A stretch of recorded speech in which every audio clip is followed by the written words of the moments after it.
हरे कृष्णा दोस्तों, आप सभी को जय श्री राम। तो आज जो मैं आपके लिए वीडियो लेकर आया हूँ, उसमें हम एक ऐसे योग की बात करेंगे, जिसमें आप देखेंगे कि आपके पास पैसे तो आते हैं, आपकी रेगुलर लाइफ तो चलती है, लेकिन आप पैसों को या तो जोड़ नहीं पाते हो या कर्ज़े की वजह से आपका पैसा कहीं न कहीं अटक जाता है, जुड़ नहीं पाता है। तो अगर ऐसे योग आपने किसी की कुंडली में देखे हैं या किसी के साथ ऐसा होता देखा है कि उसके पास बहुत अच्छा एक बार को पैसा रहा, लेकिन कहीं न कहीं जाके किसी मोमेंट पर वो बहुत डाउनफॉल उसका आया और वो बहुत ज़्यादा पीड़ित हुआ। तो ऐसे केस के लिए कुछ एक नेगेटिव कॉम्बिनेशंस हैं जो आपको देखने हैं, जो बहुत स्ट्रांगली ऐसा प्रूव करते हैं कि आपके ऐसे योग बनेंगे जहाँ पैसों से रिलेटेड, धन से रिलेटेड आपको कहीं न कहीं लाइफ के अंदर प्रॉब्लम बनी रहेगी। तो सबसे पहले हमेशा की तरह मैं मानता हूँ आपको कुंडली बनाना आता है। आप किसी भी ऐप से अपनी कुंडली बना सकते हैं। D1 चार्ट, लगन चार्ट भी इसे कहते हैं।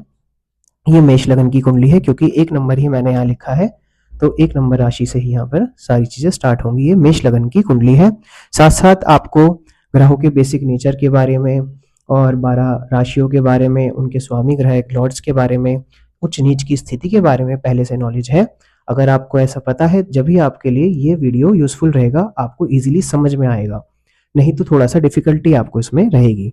आपकी हेल्प के लिए मैंने सारी चीज़ें हर वीडियो में ज़्यादातर मैं लिख के यहाँ पर दे भी देता हूँ ताकि आपको ईज़ी रहे समझने के लिए।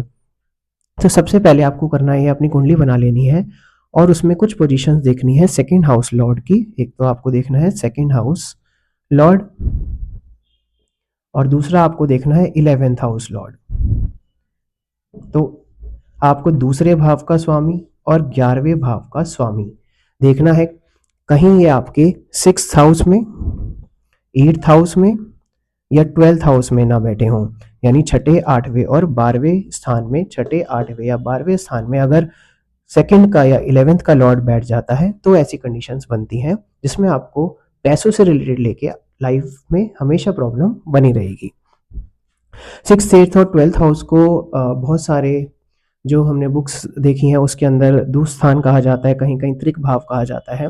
तो ये हमेशा अच्छे भाव नहीं माने जाते हैं, लेकिन ऐसा भी नहीं है। मैं हमेशा आपको कहता हूँ कि हर चीज़ के हमें पॉजिटिव साइड और नेगेटिव साइड दोनों देखने हैं, तभी हम एस्ट्रोलॉजी के पूरे बेनिफिट्स को ले पाएँगे। वरना हम अगर नेगेटिव ही चीज़ों को देखते रहेंगे, तो वो हमारे लिए कुछ भी अच्छा नहीं कर पाएगी। तो सबसे पहले देखें कि 6 से 12th के अच्छे परिणाम भी होते हैं। 6th हाउस मैंने आपको बहुत बार बताया कॉम्पिटिशन्स का भी होता है, आईएएस, आईपीएस तक रैंक तक भी आपको पहुँचाता है, तो उसके बारे में कभी और डिस्कस करेंगे। बट फिलहाल इस टॉपिक के लिए जो हम देख रहे हैं, आपका सेकंड का लॉर्ड और 11th का लॉर्ड अगर 2 स्थानों में है, त्रिक भावों में है, तो आपको धन से संबंधित परेशानी आपकी लाइफ में ज़रूर दिखेगी। तो कैसे-कैसे थोड़ा-सा इसको और डीप में समझने की कोशिश करते हैं। अगर सेकंड का लॉर्ड या 11th का लॉर्ड आपके 6th हाउस में आ जाए, तो छठे घर में आपको क्या प्रॉब्लम देगा, आपकी कम्युनिकेशन स्किल्स वीक हो जाएँगी। आप रूड हो सकते हैं, आपको सामने वाले को ऐसा लगेगा कि कुछ गलत बोल रहे हैं। आपकी भावना शायद अच्छी हो, लेकिन वो सामने वाला आपकी फीलिंग्स को समझ नहीं पाएगा, उसकी वजह से आपकी दुश्मनी बढ़ती जाएगी और कहीं न कहीं वो दुश्मनी के चलते-चलते आप पे कर्ज़े की कोई ना कोई स्थिति उसमें बन जाएगी। मतलब जो दोस्ती होगी, जैसे दोस्त भी आपके हैं, तो वो ही कहीं न कहीं आपके अगेंस्ट हो जाएँगे और कर्ज़े की वजह से आप कोई भी पैसा अपने बैंक बैलेंस में नहीं जोड़ पाओगे, ठीक है ना? कहीं न कहीं आपके पास पैसा आ जाएगा, लेकिन कर्ज़ा हो जाएगा। आप जोड़ नहीं पाओगे उसको, अपने पास रख नहीं पाओगे, तो ऐसी स्थिति बनती है 6th हाउस के अंदर।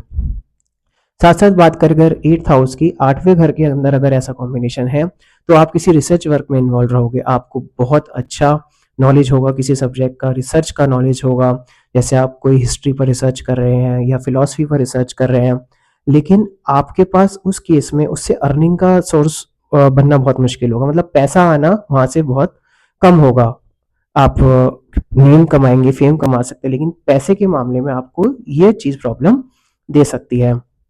साथ-साथ यही कॉम्बिनेशन अगर आपके 12th हाउस में हो, तो आपको जैसे आपके फ्रेंडशिप्स हैं, मित्र हैं, दोस्त हैं, वो अननेसेसरी आपको ट्रैवल करा सकते हैं, जिसकी वजह से आपका बहुत ज़्यादा पैसा आप अननेसेसरी ट्रैवल्स के थ्रू वेस्ट कर दोगे और फिर से आपकी वही कंडीशन है कि आप पैसे को जोड़ नहीं पाओगे, आपके बैंक बैलेंस जो होगा वो मेंटेन नहीं हो पाएगा, जिसकी वजह से आपको पैसों की दिक्कत आ सकती है लाइफ के अंदर।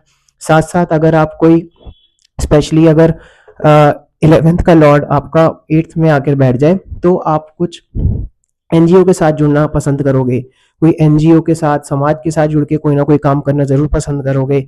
लेकिन आपको उसमें जो मॉनेटरी बेनिफिट्स होने हैं, कहीं ना कहीं से पैसे आपको मिलने हैं या कोई आपका सोर्स ऑफ इनकम बनता है, तो वो आपको इसमें फलित नहीं होगा, उसमें आपको बहुत प्रॉब्लम आएगी। लेकिन हाँ, आप वैसे आप लोग आपको बहुत ज़्यादा जानेंगे, पहचानेंगे कि हाँ, ये बंदा बहुत अच्छा काम करता है, बहुत अच्छा आप सोसाइटी के लिए काम कर सकते हो, लेकिन आपको मॉनेटरी बेनिफिट्स वहाँ से नहीं मिल पाएंगे।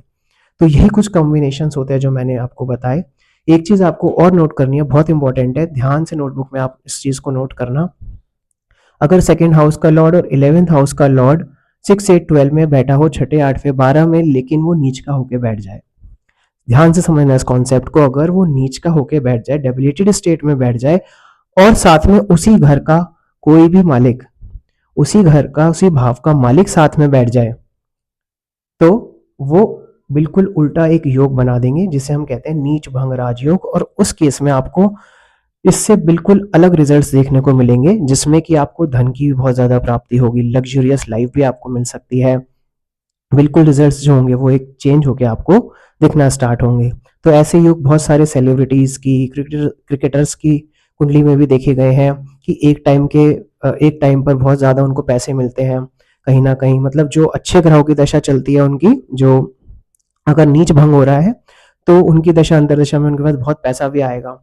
लेकिन कहीं ना कहीं अगर ये योग भी प्रेजेंट है जो मैंने आपको आज समझाया, तो इसकी वजह से इसको हम दरिद्र योग भी कह सकते हैं। अगर आप नोट डाउन करें तो दरिद्र योग इसको शास्त्रों में कहा गया है।